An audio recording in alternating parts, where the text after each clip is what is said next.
are 3 things you can do to keep your Social Security number and benefits out of the hands of a fraudster. 1. Verify, verify, verify. Always verify the identity of the person asking for your information. Tell him or her that you'll call back to talk to a customer service rep. And keep in mind that government agencies will not ask for your Social Security number over the phone or via email because they already have that information. 2. Guard the final 4. Scammers can use the last 4 digits of your Social Security number to gain access to your personal information, so don't share it in emails or use it as a PIN. 3. Report suspicious activity. If you receive a call or email from someone alleging to be from the Social Security Administration, report that information to the Office of the Inspector General at 800-269-0271. For more tips, go to aarp.org/social security.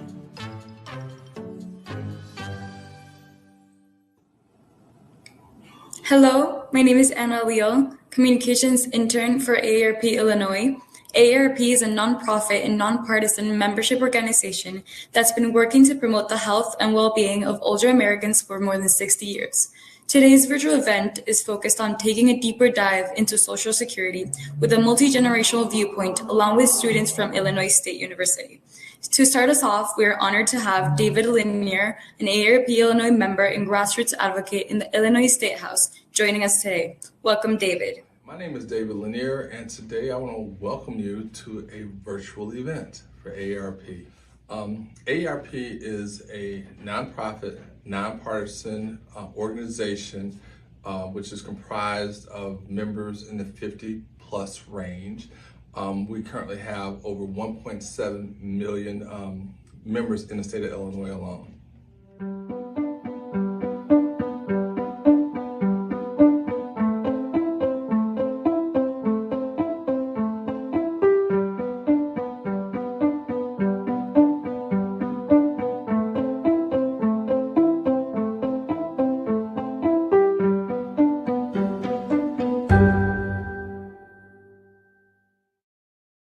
Thank you, David. Today we'll be having a conversation with 5 college students from Illinois State University in Bloomington, Illinois. First, we have Karam joining us today. Karam, welcome, and could you tell us a little bit about yourself? Yeah, hi. My name is Karam Tasden. I'm a junior political science and economics major here at Illinois State. And really, with the topic of Social Security, even as us as young college students, the topic here is just really something that could be applied to all of us. Thank you, Karam. I would like to welcome Paige.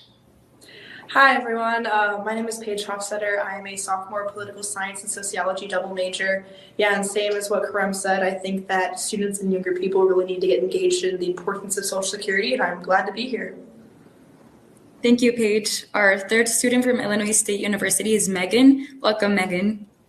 Hi, everybody. I am a freshman political science and political communications double major, and I think Social Security is really important, especially learning about it at a younger age and then bringing it up when you're older.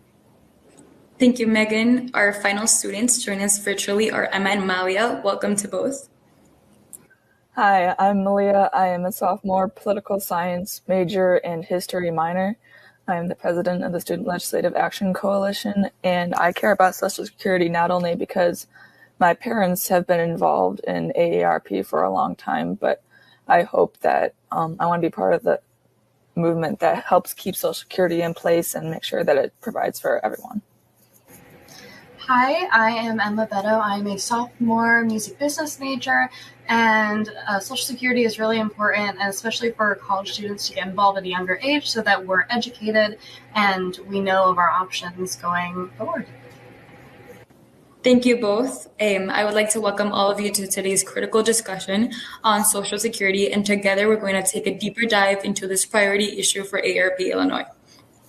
We will start the conversation off with a simple question.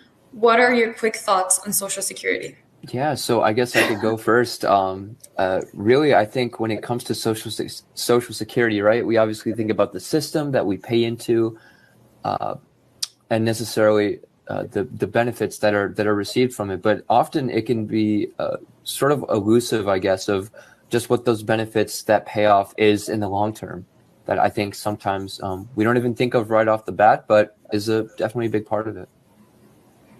Yeah, my first thought is just support. I mean, I feel like parts of life get difficult and everyone goes through different types of life. And I feel, going into something and educating yourself about something such as Social Security, I always just think of support and how it can support so many families and individuals.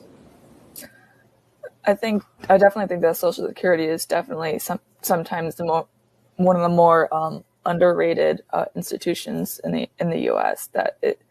I think people, especially like everyone said, like people our age, people don't really think about it until they get into their 50s or their 60s, when that sort of thing, it becomes more relevant. But it really can help anyone younger, especially. It definitely helps for us to help. Don't know what I'm trying to say, but it definitely helps that we're learning about it now. I think something important to remember is that it's like almost investing in your future and investing in how you will be when you're 60 years old, and that's the goal of Social Security. Yeah, and I mean, for me, the first thing I think about as a history minor is like the history of it, and like why it's so important. So Wonderful thoughts, and I completely understand. Now let's go to a question from an ARP Illinois member and grassroots advocate, Sandra McVoy. Each generation faces challenges as they prepare for retirement or their futures. What challenges do you think will affect your generation? I think that's an interesting question in the sense that the challenge that each generation faces may differ or look different, right? I think specifically for us as younger generations going into this future career work road also comes with it living expenses. It's more and more difficult these days, obviously, for us as young generation to be able to find an affordable living place, whether that's renting, property owning. And so I really think that is such a relevant piece when it comes to affordability for housing and living spaces for our generation. I think particularly for me, the way I see it is that just making sure that Social Security lasts into the future. That especially since we're the generation that, is going to leave the world in the next 20, 30 years, whatever. And just making sure that the Social Security stays in place so that future elders of the world can continue to live happily and healthfully. I think the biggest concern our generation could have for Social Security could be in the lasting effects of the COVID pandemic, and the financial insecurities that will come from that, and that will affect our generation going in the future. I think that's our biggest concern, probably, is the generational impact of that. yeah, I think all of those for sure, and then like also like trying to really grasp what Social Security is and how it can actually help you, whether that be, whatever it can be. Yeah, I feel a lot of our younger generation were not very informed on Social Security and the benefits of it, and I feel we're just going to wait and not become educated until we're older and until it's almost too late to care. And I really think that being informed at such a young age is so important, and that's why I'm glad that we are being educated, because we don't want to wait till it's too late. Sandra has a follow-up question for our friends at the ISU. Social Security has played a great part in my ability to live a very secure retirement. Do you think Social Security will be available to you at your retirement age? That is definitely something that I'm concerned about. Especially since we're at the point in our lives where, we're starting to think about our careers and just how to live as functional adults.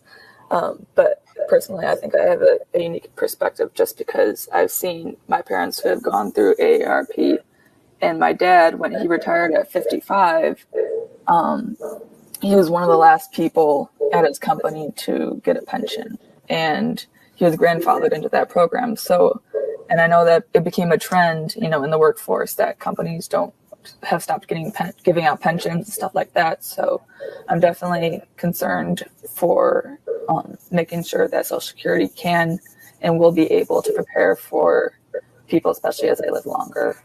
Yeah, for sure. I feel like I hope that it does like ride with us as we get older.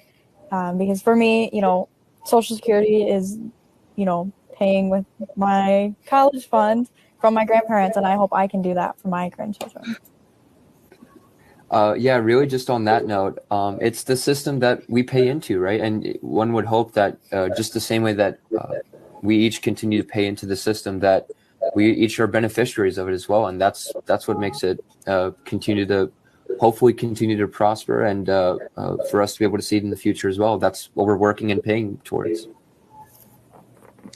Yeah, so as a sociology major, a lot of what I've been learning about is how, our generations and the older generations have been continuing to live longer and longer, and how medicine has been improving. And I feel as we continue to live longer and, even reach our 100s as just like an average age for us, I feel it's really, really important to invest in something like this, because we're going to live, who knows how long the average lifespan is going to be now.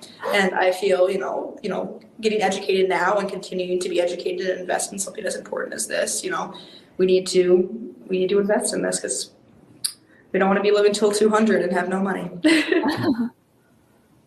Got that right. Yeah. I was going to say something similar as Paige. Like, we really are investing in our future, and we're relying on it in some ways. Some people are more fortunate than others to not have to rely on it, but some will have to. And that's what we're doing. Like, as we age, we're investing into our futures, investing into Social Security. So we are relying on it to be there for us when we reach our older ages. Great comment. Our next AARP member and grassroots advocate is David Lanier, who is from Flossmoor. Let's listen to David's question. Have you actually imagined what it would be like to not have something called Social Security around, and how would you be prepared for that? We're starting our real lives, our functioning adult lives. And so I'm, basically learning to budget for myself right now. And I can only imagine, even though right now I'm doing like basic things, in the future, if there's no Social Security, it's going to make it a lot harder to, whatever lifestyle I choose to, I'm going to have to probably sacrifice a lot more than would be possibly comfortable. So I think I'm definitely concerned for Social Security and want it to stick around. And kind of bouncing off of that, if we didn't have Social Security for when we get older and when we want to retire, we'll have to retire a lot later than we would want to in order to prepare for that. If we see that becoming an issue in the future generations, we'll have to start planning in our 40s or 50s when it's too late, when Social Security might be gone at that point. Or it could be gone when people actually need it. Or, it could, a lot of ifs and, worst case scenario ideas, right? But we don't want to be too late with that. So without imagining our futures without Social Security is, it can be scary. It can be intimidating, but hopefully we don't get to that point because it's so important. Yeah, kind of going off of what Emma said, life happens. I don't think anyone could have guessed that COVID was going to happen and hundreds of thousands of people and families are going to lose their jobs.